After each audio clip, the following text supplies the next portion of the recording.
The state of the economy came into focus at the ongoing ministerial sectoral briefing to mark the first year in office of President Bola Tinubu. For the Honorable Minister of Foreign Affairs. It's day 4 and 4 ministers are lined up to make their presentation. The closing remark. Please a round of applause for him. As it's been customary, the Minister of Information and National Orientation opens the session. I expect that members of the media will, as usual, remain patriotic by reporting only the truth about the proceedings of this place. The first minister to speak is the Minister of Finance and the coordinating Minister of the Economy, Mr. Wale Edun.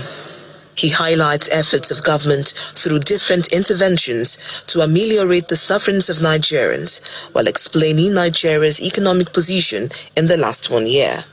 We are now in a situation where the revenue of the Federal Republic of Nigeria has been totally revamped, rejuvenated, and increased substantially.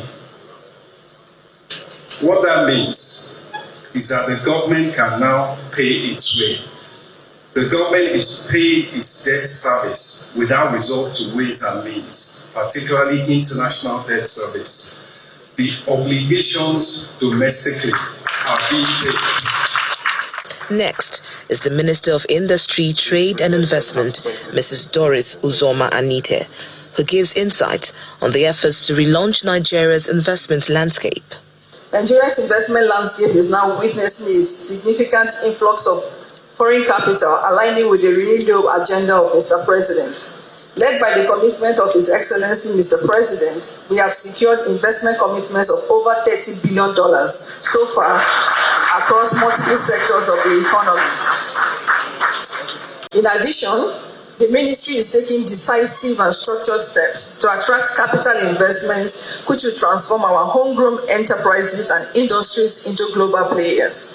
The Ministers of Marine and Blue Economy and that of Foreign Affairs round up the day's presentation by emphasizing on achievements made in securing the nation's resources at the ports and the gains made from foreign investments.